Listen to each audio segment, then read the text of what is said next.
100 Thieves have finalized their roster of Sniper, River, Quid, Meech and Eyla, and it's looking like budget galore. Now, you'll hear that 100 Thieves are really invested in up-and-coming talent this time around, even though they literally bought the Golden Guardians lineup a while ago, and then they had a team with Bjergsen and Doublelift, but whatever. They're here now, and they're turning a new leaf by investing in NA talent. Oh wait, it's not NA. Okay, well, talent. Alright, let's start lane by lane, top to bottom, and figure out how good this roster actually is.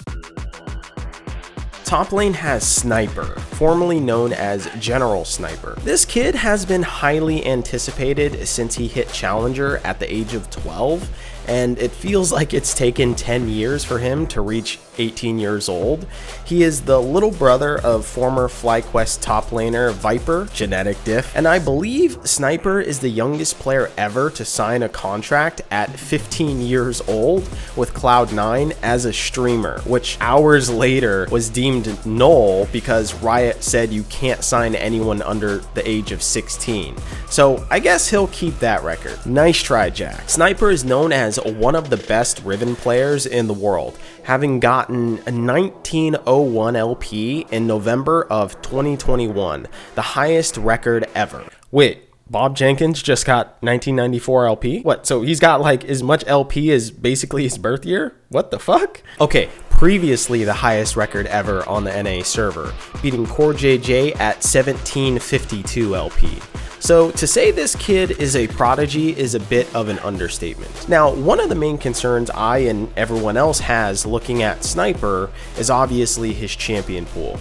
He's basically been a two-trick and solo queue known for his Riven and Aurelia, with Jace also bringing up the tail end as well, so we'll have to see how much he's actually able to expand his champion pool when he comes into the LCS. Another thing to consider is if he will have the same weakness as his brother Viper.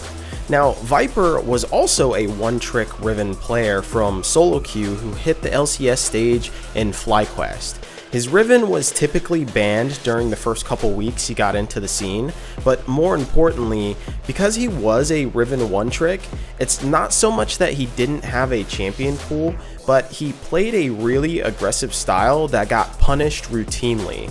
He was never able to play weak side properly and would constantly get punished because of bad wave states and by ganks.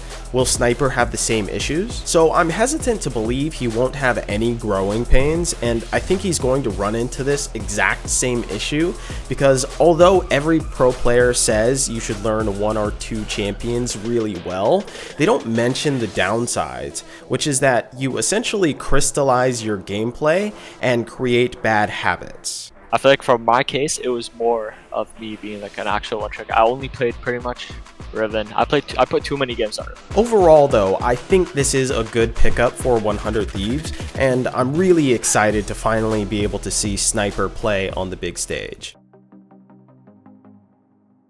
River is the jungle and is coming from the now defunct Golden Guardians team, and he was by far the biggest bright spot of that roster. He's a very strong jungler with unconventional jungle pathing and gank patterns, which has allowed him to pull off some really crazy plays. I actually really like River's playstyle and always thought that if he had some stronger pieces surrounding him, he could make a decent run at an international competition. Now, with that said though, what a bad lineup to put him in. He is the oldest player on this lineup and supposed to be a veteran voice to guide his team. Only problem is that he's Korean. But for real though, if you watch his last interview in English, it's not particularly great. Good enough for in-game communication, yes, maybe even a little bit of VOD review, but I'm supposed to believe that he's going to be the leader of this team? How is he going to get buy-in from the rest of his team whatsoever? So I think River is like an amazing pickup for this roster, and also like he helps with the language barrier with Quid, right? He kind of acts as that bridge, so I see him as like a very, very crucial piece of this roster. And although he's not like a rookie like the rest of them, like we've mentioned before, we need that like functional, roster for these rookies to actually fit into.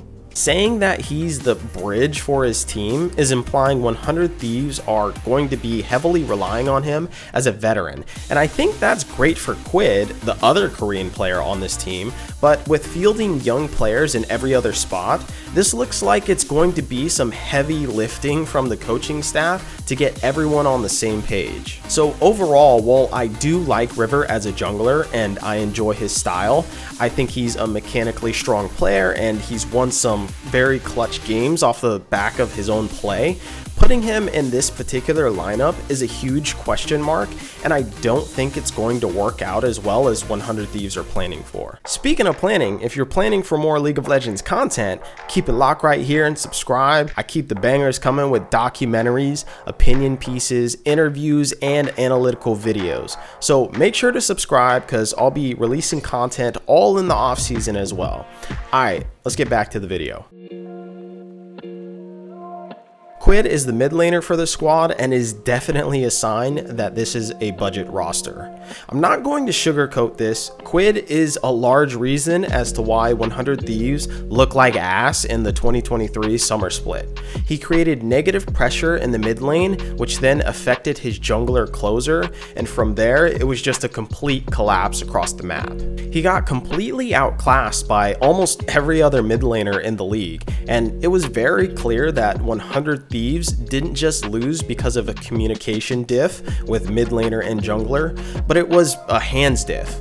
Most of his mistakes were either in lane or during small skirmishes, so when 100 Thieves keep him for 2024, it definitely lets me know that this is an absolute budget roster. You can't have a mid laner this week and expect me to believe that you want to develop rookie talent. I think that Quid is going to continue to be a liability, and no bridge of communication can solve this issue. Meech comes in as the ADC from the LCS Academy system, having played on CLG, NRG, Disguised Toast, and Team Fish Taco. He played with Zeyzal in Disguised Toast team, and Golden Glue was also the GM/coach of that team, so Golden Glue clearly saw something in this guy. Now, for what it's worth, I do think his support Zeyzal was actually quite intelligent about the game, so for whatever that's worth, hopefully he prepped Meech to start thinking about advanced strategies on how to play at a higher level. His champion pool seems to consist of a strong Xayah and Aphelios, which are actually quite diverse champion playstyles, so it'll be interesting to see how this guy plays out in the LCS. Now look, I'm all for trying rookie talent as an ADC, as I think it's easily the most plug-and-play role from Academy to LCS. There's really not much of a difference in terms of playstyle that you need to make in order to start playing at this level. One considerable concern I'm going to have is if he's able to shift his style with the subtleties of this particular roster, in that I don't think he's going to have much peel since Sniper has a carry playstyle and River is constantly looking for engages, so he'll have to be able to be mindful about where he is and where he places himself during team fights. Eyla rounds out the support role for 100 Thieves, and this is actually the other piece that I'm really excited for. I thought Eyla looked great in 2022 when they brought him in briefly as Core JJ was waiting for his visa to get approved. In 2023 summer on EG, he did get caught out a couple times, but overall he wasn't bad. Also, I gotta give the benefit of the doubt for EG given that org was an absolute fucking dumpster fire, so there's that. So now, while I think it's too early to really call how Eyla is going to mesh with this team, as he really hasn't nailed down a style that I can pinpoint just yet, he does have a tall task in trying to be the leader of this bot lane duo with Meech. I do expect good things out of this guy, as I think there's some potential in there, but it is disappointing that they paired this bot lane together, and that puts quite a significant amount of pressure on Eyla to become a leader. And not only that, but now he's also got to take whatever glimmers of knowledge he can from River and try and work with a Korean jungler to learn the game itself.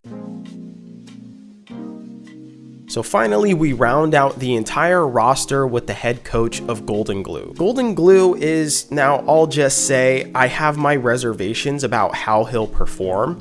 It's good that he's got a little bit of experience from DSG, but let's face it, Academy was such a shit show for 2023 summer, given that it only had 3 LCS teams hold on to an Academy roster. So it's not the best experience, but he also has advised for several LCS teams as well now, so it's not like he hasn't coached in some capacity before. Now, with that said, this roster could get out of hand very quickly.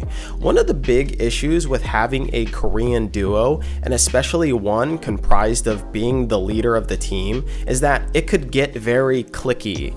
That is, Quid and River could separate themselves from the rest of the roster, and then it's not really a team. Now you're working with 2 partitions of a team. Ironically, this is something the former 100 Thieves coach Prawley told me when he coached Korean rosters. Yeah, I definitely made sure I talked to Ryu about that, because yeah, I think 2 Koreans on one team, it's very easy for them to turtle shell together. Yeah, and I think that's a really fast way to destroy a team, I think. So Golden Glue's gotta try and prevent that from happening as much as possible. Golden Glue will have to do a lot of heavy lifting for this roster in terms of communication and bonding. He'll have to be a quasi team leader from the player side as well as act as a good coach. Now, the problem with this essentially is that having no good guy and bad guy dynamic is very difficult. An in-game leader is supposed to fight for his players, be a leader in the game, and give a first-hand perspective, oftentimes balancing out the coach's perspective about the game. If Golden Glue has to play both good cop and bad cop, it's much less effective, and hopefully he doesn't fall into the trap of letting his players run over him and take control of the team. So overall, I think this roster is definitely a budget roster, as well as trying to disguise itself as building talent. The veteran piece doesn't make sense, and on paper, the gaping hole mid is massively indicative that 100 Thieves are probably not serious about the 2024 season. Since 2024 only has 8 teams, we'll for sure see other teams make budget rosters as well. I still think 100 Thieves can place about 5th place, but I think we also see huge disparity between them and the top 3 teams this season. So that's it for this 100 Thieves roster and my thoughts. Remember to subscribe for more LCS content coming at you at 2024. Peace.